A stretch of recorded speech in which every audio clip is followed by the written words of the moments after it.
I mean, I could call my mom every day, but I feel like I'd just be telling her how my day was, and I think I'd just be boring her. I don't know. I think I'd be boring her. Mm, So now, I have bigger family WhatsApp groups, like extended family, and those ones are active every single day. And these are like multiple people, mm. so I actually muted those ones because you're gonna get a message at like midnight. Because in my head, I'm like, you mean you have a conversation of substance every single day? And then I realized, no, it's not a conversation of substance. It's just talking about your day. And then in my head, I'm like, sometimes I don't even want to talk about my day. I know the Mm. ones back home might not necessarily, it might, I, being, we know as Africans how the thinking is back home, how they assume you're Yeah. rich when you come to the diaspora. You almost start like having to create a schedule for your blood family, and you're like, wait, why am I having to do this?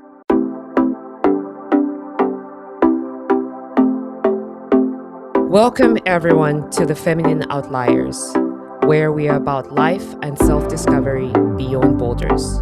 We are your hosts, Cholwe Mandona, And Zelda Wasal. and we are excited to have you here with us today. So, welcome, guys, to another episode of the Feminine Outliers in 2026. We are here. I know, right? It's a new year. And we are just excited to be back and to continue this podcast. We really love it. And I hope you guys have been enjoying the content that we have out there. And we're just excited to be back. And for today's topic, we are going to be looking at the invisible load of loving family from a distance. Mm. And I thought about this topic because we're just coming back from Christmas holiday, from New Year's holidays, and we're just getting back into our routines. Some of us are returning home and leaving behind family. And so I just thought maybe we should have a discussion on how we are doing when it comes to our relationships and how we navigate that. Because it's something that's a part of our lives, and family and friends are so essential to our livelihood and our well-being. So I thought we should have a discussion about this and just see where things land. And we would certainly love your opinions about this topic. So please do share with them with us. And so let's get started. Um, yeah. So Zell, I was thinking about this, and I was like, we are living between two worlds. You and I are living between two worlds. So you are living in the US, I'm living in the UK. We have family in Zambia. I have family in Zambia. You have family in Kenya. But even that, we also have family within the US and the UK. Mhm. But even that doesn't necessarily mean that we always get the opportunity to get to see them, because just the way life is just happening. We have work to do, we have goals to achieve. There's just so much going on. And so it just becomes sort of like a challenge to maintain family ties. So I don't know if it's something that you relate to, but I know I go through this myself. And lately I've been thinking, what do we consider neglect when it comes to connecting with our families versus just the nature of being somebody living abroad and just living in a different space that is not our original home, if you know what I mean. So I thought maybe we could start from there about how are you doing when it comes to maintaining your family connections. Hmm. You asked and you said what is considered neglect. And I think it's a very individualistic um, thing because different families Mm, communicate at different frequencies. There are people who mm, communicate every day. There are people who communicate every other day. People who communicate weekly, monthly. And so I think it just depends on your family and what is your norm. For me, I tend to communicate weekly with my family. And I'm not gonna lie, sometimes I look at the people who communicate daily and I'm like, huh? Wait, what are you guys Hmm. talking about every day? I know.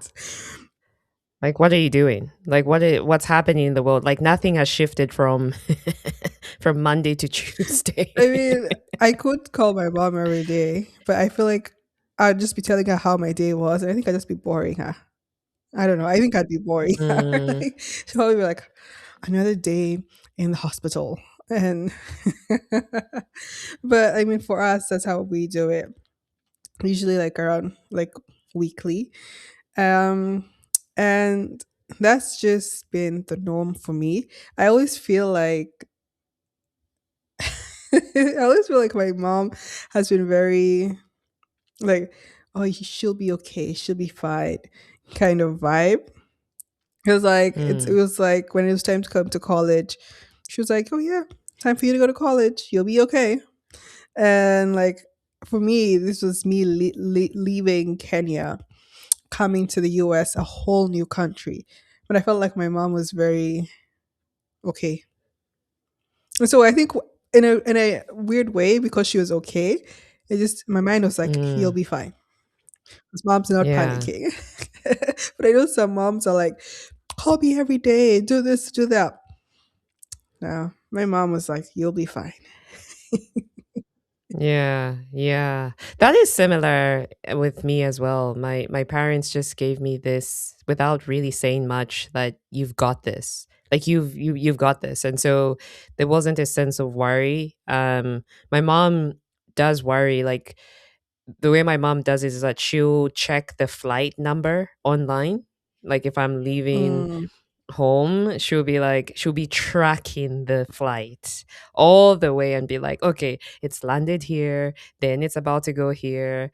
And for her, I don't know, it gives her this sense of like I'm monitoring and making sure. And I'm like, how are you going to get in touch with the pilot, like, and tell them to like get a move on, but it makes her at least in my head that's what I'm thinking. But it just makes her feel like she's monitoring me and she's making sure like I'm safe or feel safe knowing where the plane is and what's happening. mhm, um, but outside that, when I do land, it's like, no, like go forth and conquer. So, and that's sort of the thing. It's like, okay, she's landed. That's good. And that's that. Um, by the way, does your family have a WhatsApp group? Like a family WhatsApp group? mhm. Yeah, we do. Yeah, because I realize my family doesn't. We don't have an internal, but I've noticed some people will be like, "Oh yeah, my mom messaged me on the family WhatsApp group about this," and I'm like, "Oh, I didn't get the memo. I didn't get the memo that I should have a WhatsApp group. Like maybe we need to do something. The Mandonas, come on." We do have a WhatsApp group. And how is that something that do you get messages then every day because different family members are texting? No. No, we don't get messages every day. I mean, we get messages every now and then, few and far in between. Like, I think the most active person on that WhatsApp group is my mom. Because she also posts like she likes to give us like encouraging messages, or like, you know how if they forward those messages, so she likes to put it on the chat. Mm, But other than that, like I only post there like if someone's birthday or like an event coming up, or if I travel and I'm showing my families my pictures, then I post it on mm, the family group chat. So essentially speaking, it's not like we don't chat every day. 'Cause I mean, I don't know. What are we gonna talk about every day? Now, I have bigger family WhatsApp groups, like extended family, and those ones are active every single day. And these are like multiple people, mm, so I actually muted those ones because you're gonna get a message at like midnight, because midnight is like their 8 a.m. Or like, and Mm, they're yeah. waking up and they start posting Bible verses, this, that. And I'm just like, wow. So those ones are very active, but most of the time, I have to mute them because it'll be too much. Yeah, you never get anything Yeah. done. You never get anything done. Yeah. No, that's I wonder, do you feel that you're closer to your family because you have WhatsApp, like a WhatsApp group?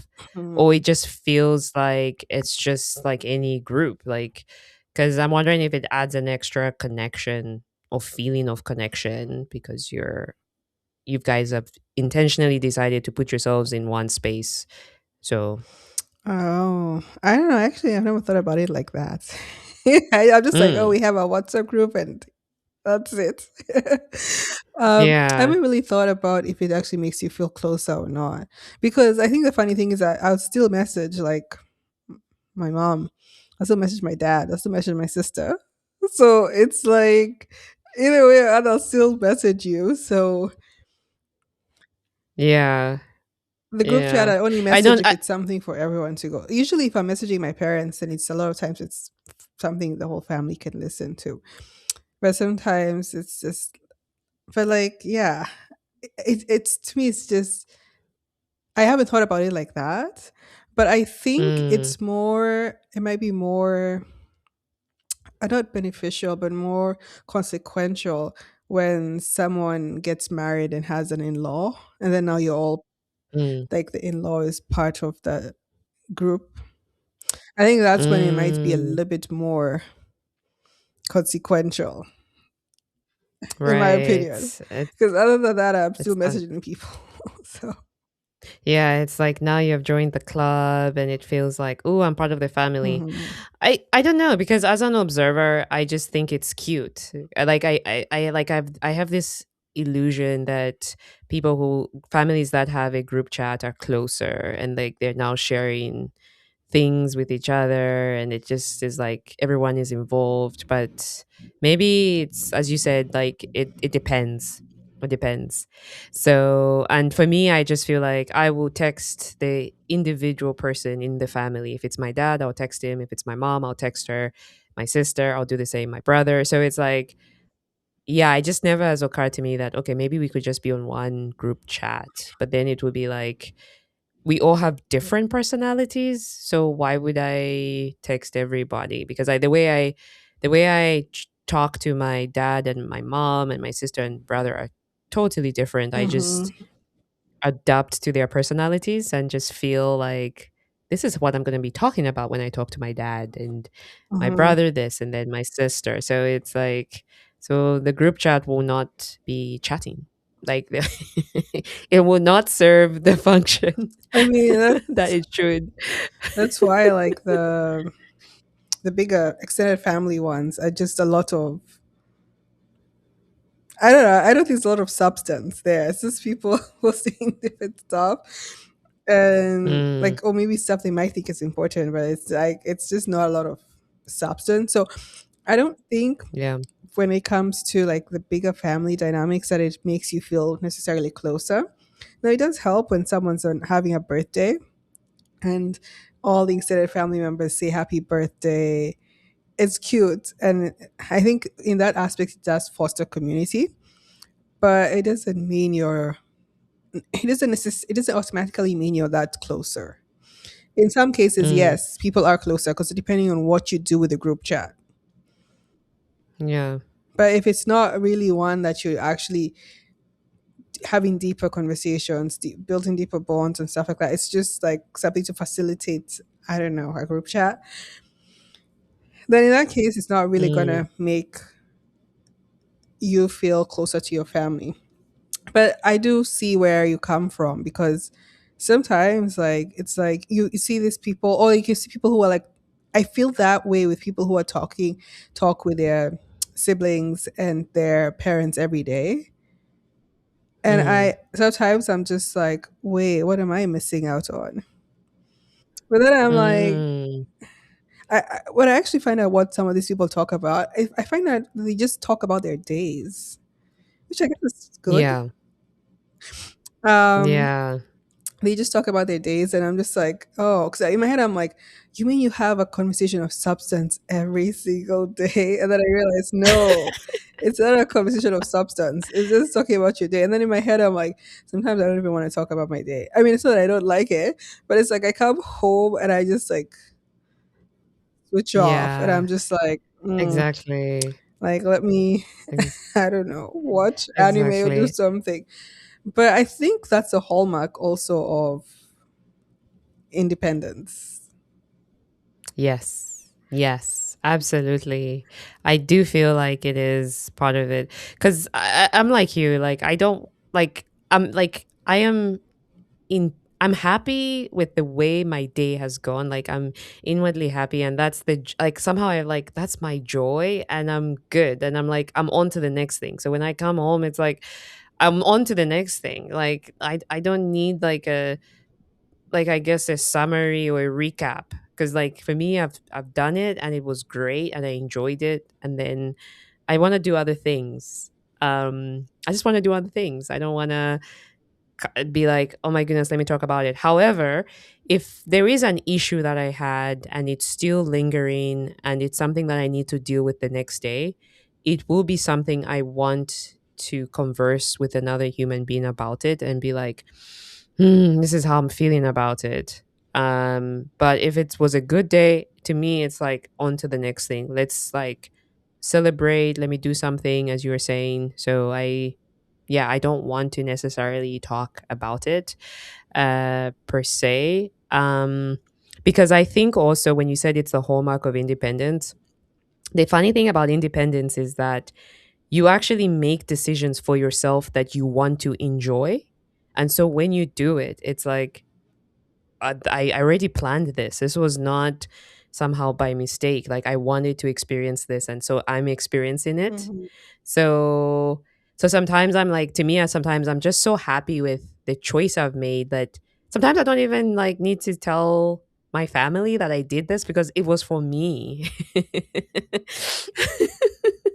But then at the same time, they probably want to be like, but what did you do? And I'm like, okay, like I can, so I don't know. There's something about it where it's like, yeah, I'll share with you, but I'm also, this is for me.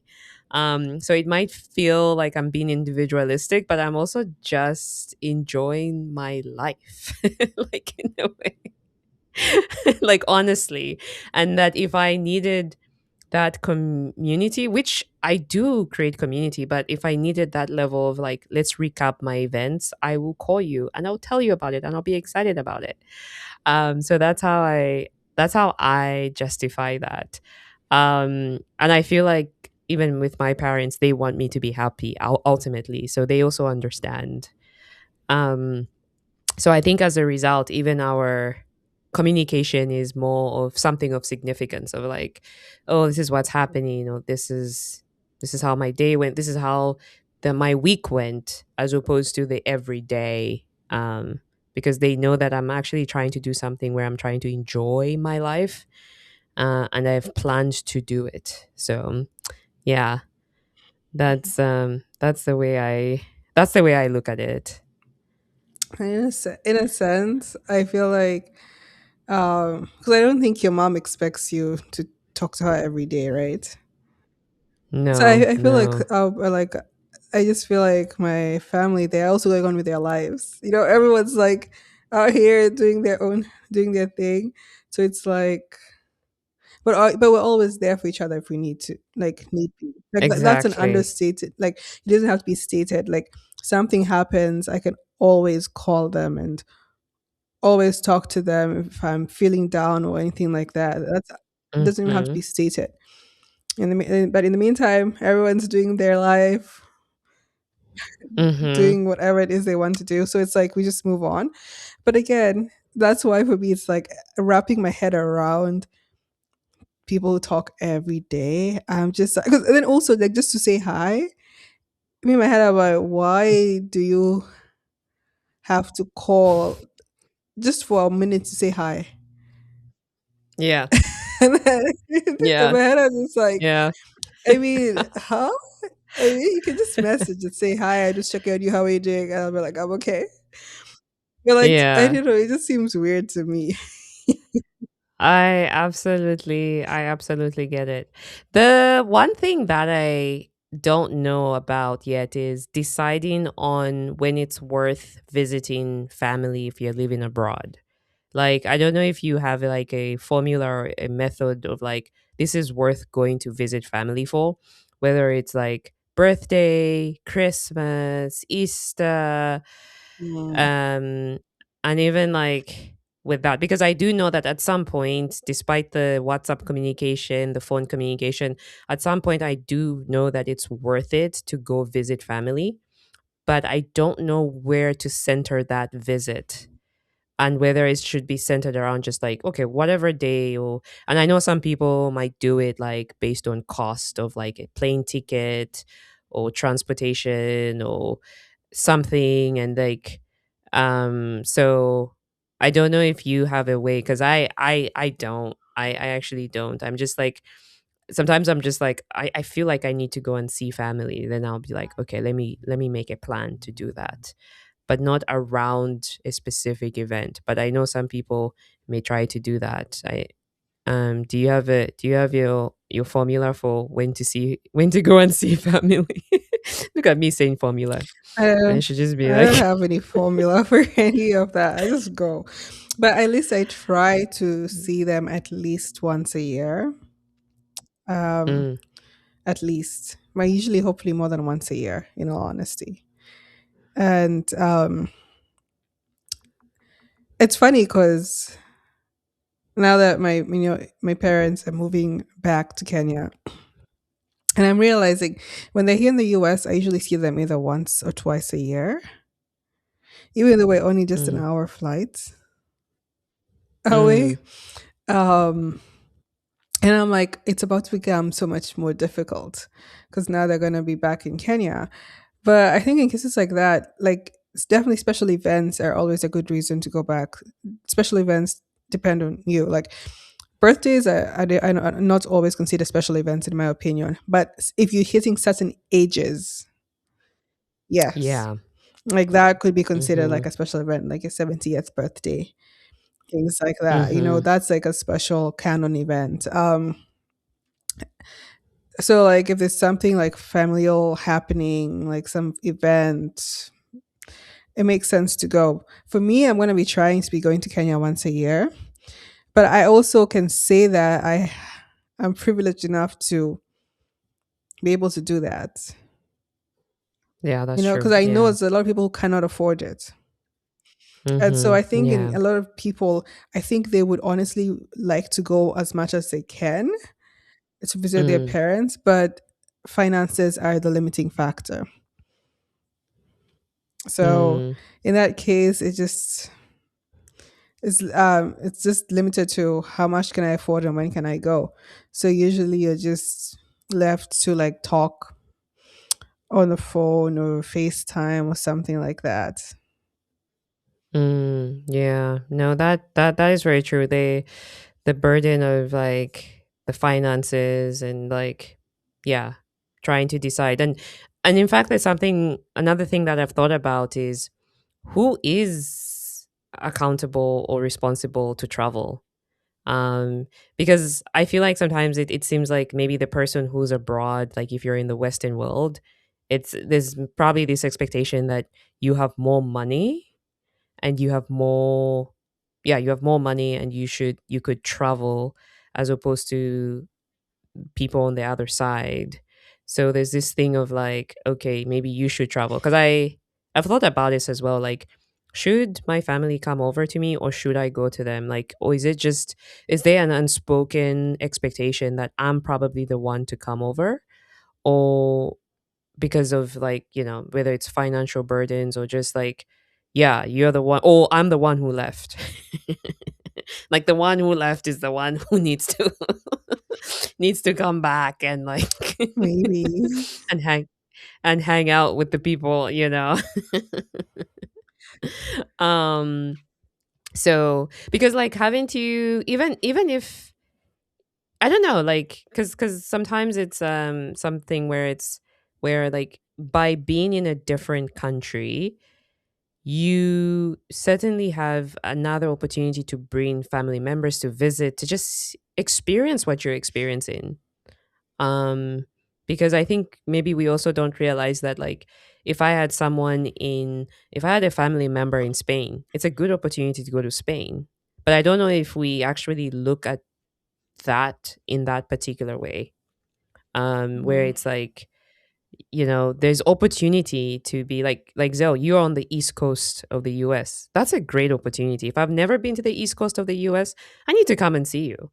But I don't know if we look at it that way, because but I guess, as you said, like, sometimes finances can inhibit people from wanting to travel and going to the other place. I guess, if that makes sense.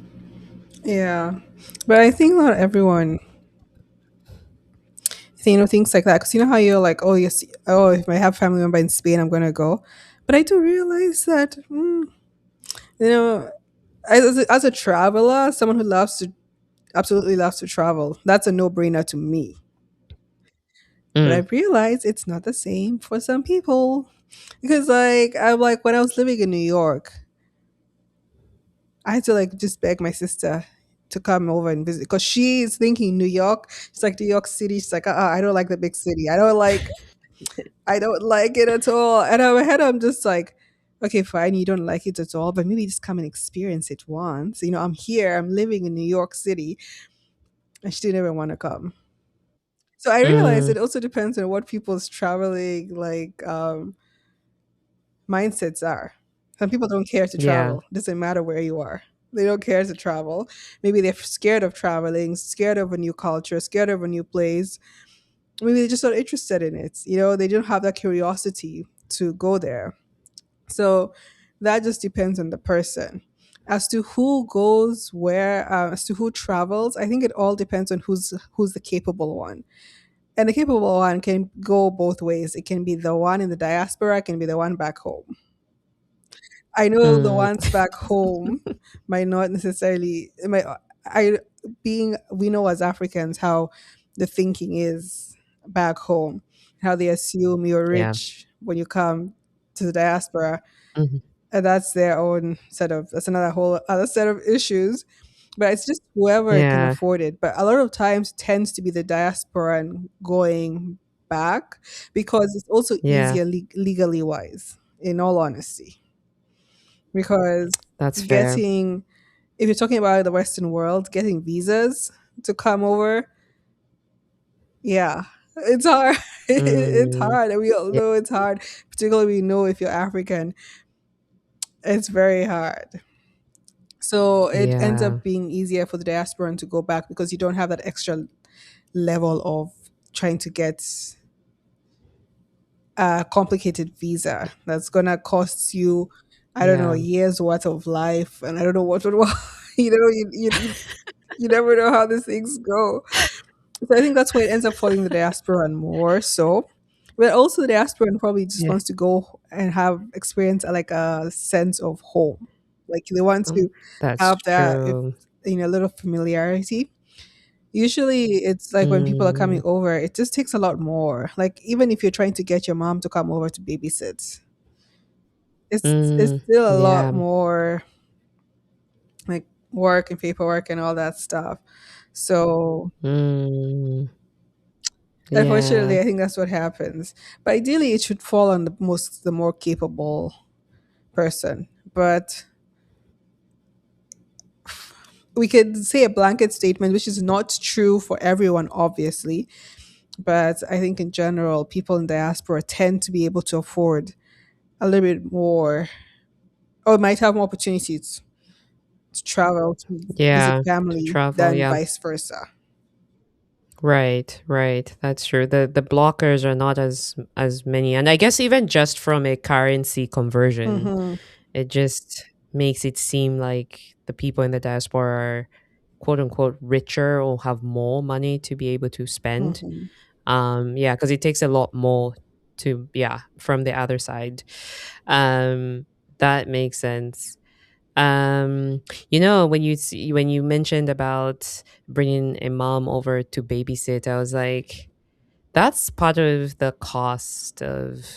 living abroad as well, is like the potential of missing the moments, um which is just, yeah, which can be tough, because some people are out there giving birth to, their kids but without their parents, because it's just you're just relying either on your partner, or family or friends, or just, or sorry, maybe extended family or some friends who are there to support you, but the people who you grew up with are not there in the room, in the hospital room, to like welcome this new baby. Like, you have to have a shout out to all those people. Or it's like graduation.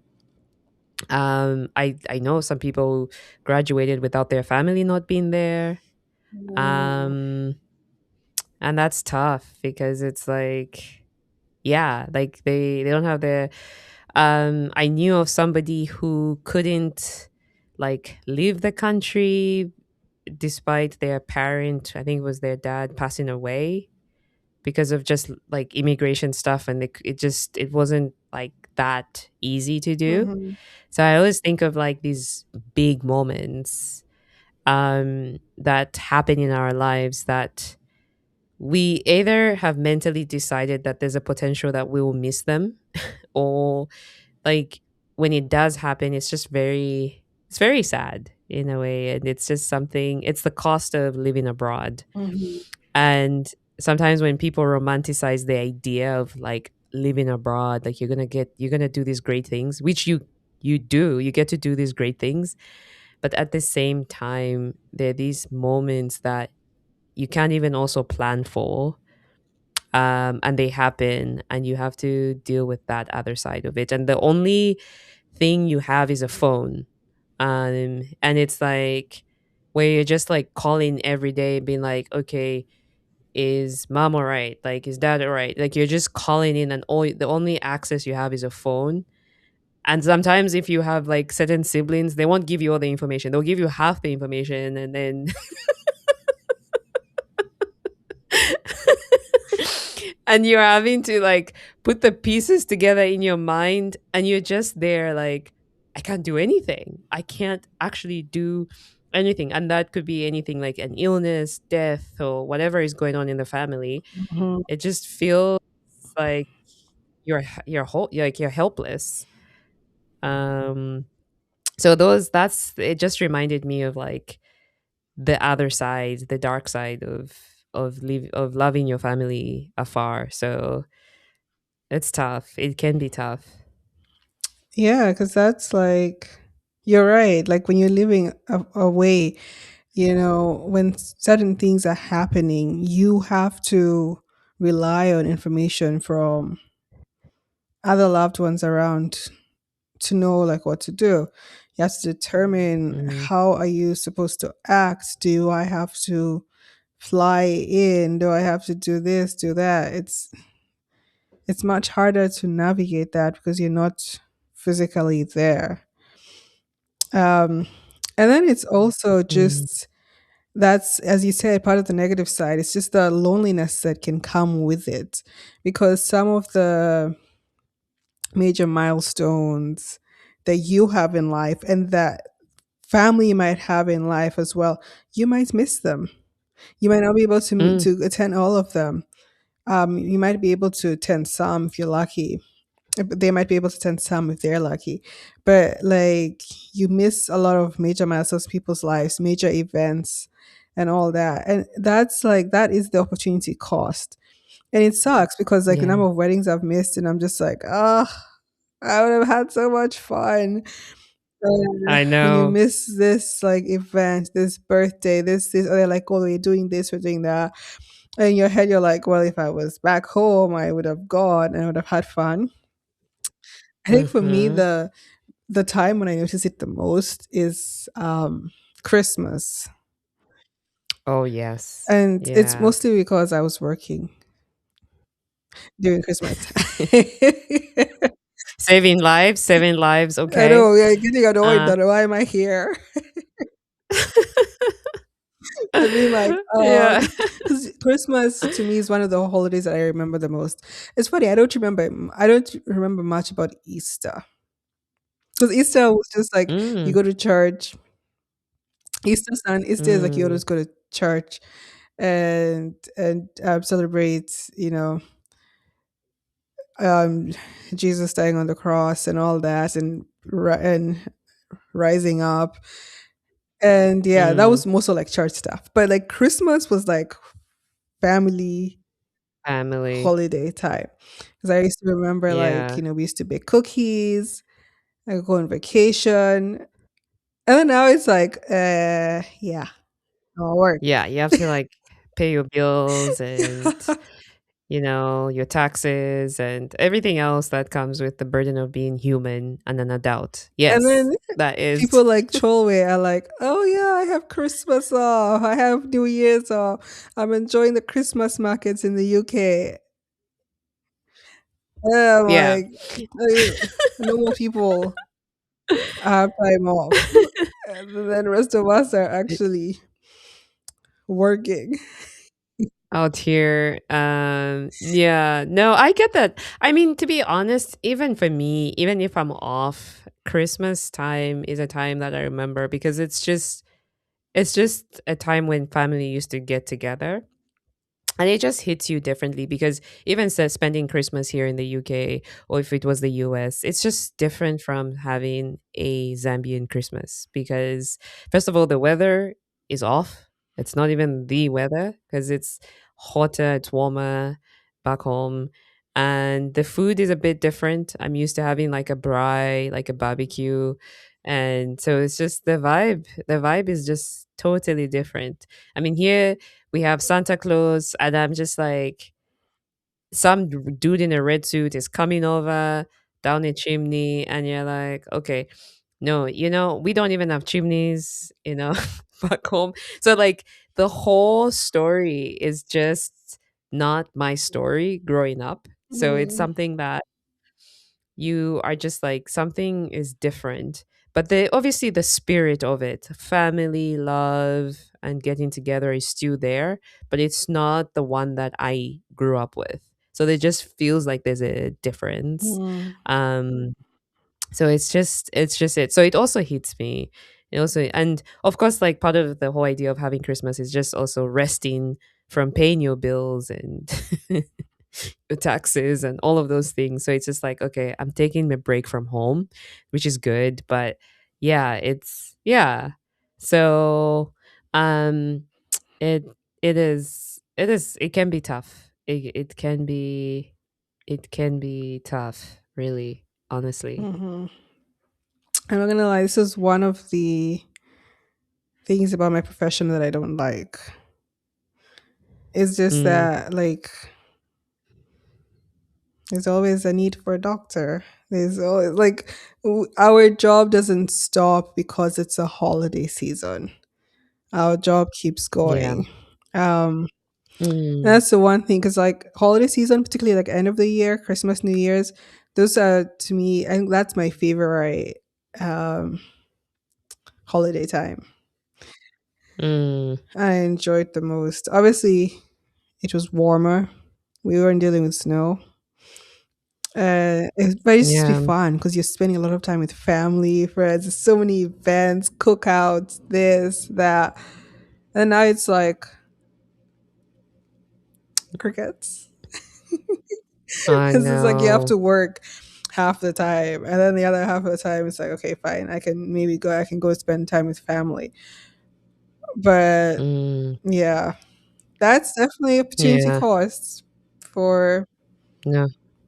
living here. And I know some other people, they have similar issues in the sense that maybe they have to still work because they have to earn Yeah. more money and stuff like that for during this holiday season. So they would rather spend time with their family, but they don't have the opportunity to do so because they have to earn that money. And Right. that's a Yeah. reality that a lot of times people don't see when they come here. They don't realize it might be something you're faced with. Because back at home everything shuts Yeah. down. And so it's like we're staying cool, we're gonna enjoy because everyone is taking a siesta. We're all going out. We're going to enjoy. We're going to Mm, party, and then you're like, then you come here and it's like, yeah, things do slow down for sure, but things are still moving at the Yeah. same time. Yeah, exactly. And it brings me to that point of like, where even if all of your family was in like the US, you wouldn't still have time to see them. That's also the funny part because the culture already forces individualism. Mhm. So like, because even for me, I would be like, I had family in when I was in the US. I had family in the US, but even planning a trip to just go see them, it felt like I need to schedule my time. I need to make sure that I have enough annual leave. I need to get approval. I need to do all of these things to even still see family in the same country. But I feel like back home, either because the culture like favors being social and communal, it's one of those things of where they seeing your family is just, it's like another day in the life of just living. And then here it's like, no, you actually plan, and it could actually feel like a burden if suddenly your family or somebody wants to come and see you and you're like, no, I mean, okay, yeah, you can come, of course, but I'm busy, I'm going traveling, I'm doing this, so maybe come 2 weeks from now when I'm not busy. Like, you almost start like having to create a schedule for your blood family, and you're like, wait, why am I having to do this? But then it's because you kind of need rest as well, and then you need to figure out your life. And so yeah, it's one of those things where it's hard as well to just maintain um those connections. And I think for me, one of the parts that is the ultimate cost sometimes that we pay is the idea that you start to disconnect. Like, the person I am is not the person that my family used to know when I was growing up, but it's every day that I make a decision for myself. Mhm. If I decide to go, like, I don't know, like hiking. M- Most of my family haven't hiked before. So it's just like I'm totally, I'm like the old one out. Like, I'm like, you know, I'm talking about like hiking mountains, and they're just talking about like what they learned in geography, the mountain itself. And I'm like, no, no, no, no. Like, you can actually hike it. Like, it's, so over time you're just looking at like, wow, these are the people I grew up with, but I am not the same person. And it's accepting that reality that I am continuously becoming different the more I spend time apart from my family. um and what makes me feel at ease with that thought is just how accepting my family are, like my parents. Like, they're just more of like, okay, that's what you did today, that's your life, I hope you're having fun. But I feel like for some people, parents may not understand. Some parents may even be like, why are you doing that? If you do that, you're not being safe. Are you trying to kill yourself? Like, some parents can come after their kids for doing things outside their scope of what life should be. So I just like, and for some people, I actually realize it can be hard. Some people are not even connected to their family anymore because their family feel like they have moved so far away from them that they don't even know who that person is. And so, but I'm grateful that my parents accept my change, so I know it's not the same for everybody. But it's just the reality of living apart, because you just don't see eye to eye with things, you know Right. I mean, that's such a big um aspect that people don't tend to think, is that you change. Life changes you, being in a different country changes you, and then when you go back home, like who you were is not the same person as who you left. And if who you are is the same person Mhm. as who you left, then you're doing something majorly wrong. Like Ah! majorly Yeah. wrong, because like something has to have changed. You can't be the exact same person. But that's like such a interesting aspect, because it also plays back into like the first thing we talked about communicating? How often do you communicate? Because sometimes I Mm, feel like the likes that I have, my interests that I have, are very different from that of my family. mm, So, like when I went and did my scuba diving certification, I mean, I mean, my parents would never ever stop me, and they know I love swimming and I wanted to do it. They were very encouraging, but I don't know if they would do it mm. themselves, Yeah, um, or things yeah, like that. And certainly yeah. extended family, I don't know. So, like, it's things like what my likes and dislikes, I kind of have definitely changed from when I was staying with my parents, because obviously when I was staying with my parents, Mm, I it was all based on what I was exposed to, and now that I'm out here staying by myself, I'm exposed to a lot more, and I have the mm. independence to explore as I wish. And so I have adapted to and I've changed into someone new. And so what I Yeah, like is it can be very different. And I think it also doesn't help that me and you like I guess we've just really expanded our horizons, that we do things that yeah, maybe a typical African wouldn't do. And then look at yeah. us and they'll be like, Huh? why are you doing that? It's Yeah, like, well, I just wanted to try it. Like, is there a problem with trying to go skiing? Is there a problem with, like, you're yeah. like, I want to try it. And so you Mm. it just reduces the you start to have less in common Yes, with yes, family. yeah, And that's a really tough yeah. aspect, because even when it comes to talking to them about, Mhm. it's like, what do I talk about? Right, Because yeah, now what I love to talk about, what's fueling my interest and everything, it's like I talk to them and they're like, oh my goodness, like we wouldn't be able to have a good conversation. And that's one of those really mhm. tough things that I personally have experienced and have experiencing. Because it's like, I mean, I'm not going to talk to my parents about the anime. When they look at me, they know, they'll be like, oh, she's going to be watching some cartoons. And I'm like, they're Yes. not really Uh, cartoons, it's anime. But anyways, yeah, it's like, it's just, they wouldn't understand. yeah. And that's a No, tough, I get that. really tough aspect. It It's can make you very feel lonely sometimes. Mhm, mhm. It's very, very especially if because sometimes there's nothing wrong with introducing your hobbies or your interests to people, even your family. Mhm. But what I do not necessarily like is when instead of curiosity, the next question is limitation. Like I'm sure, like the way you went scuba diving, my parents or my family would have asked, or somebody in my family would have asked and be like, weren't you scared about sharks? What about the sharks? What about you could have died, or this could have happened to you, or I've heard about these things, people disappear, and there are these Instagram reels that are showcasing like how African parents respond to their siblings like riding a camel in the desert. Or like, and how their parents are like, what are you doing there? You should be in school, you should be working hard. You should be at work, why are you doing this? you know so Work hard to play hard.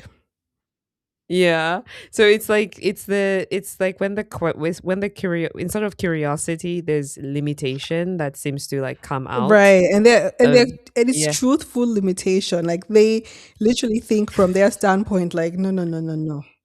Like, why? Exactly. Like, how is this? And I'm like,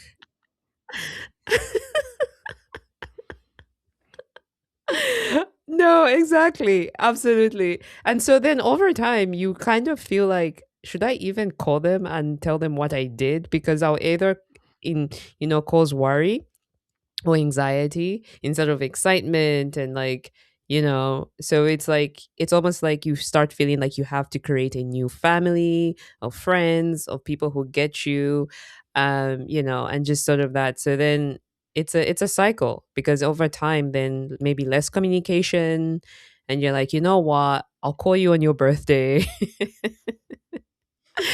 And I'll call you like when it's Christmas time. But in between, I'm good. If you're good, I'm good. Oh man. Yeah. Yeah. So It's a it's interesting. It's a tough one. It's a tough one living abroad. It's not for the weak. That I can say. Yeah. So yeah, no, good stuff. Anything else, Dell? Nope. Yeah. Okay, fantastic. Well, I hope you guys, fellow outliers, have enjoyed this episode. Um, this has been fun. We would love to know what your experiences of loving your family from afar, how you guys maintain your connections, your family ties when you're living abroad. Please do share with us. And you can do this on several platforms. You can leave a comment on Spotify, Apple Podcasts, on YouTube, and we would love to know. Or you could write to us about this episode at the feminine outliers at gmail.com. And we are just excited again for this new year. This is 2026. Let our dreams come true. Mhm. And yeah, we're on this. We're on this, Zell. um, this is the year. This is the year, people. So yeah. So until next time, have fun, live large, and don't be afraid to be an outlier.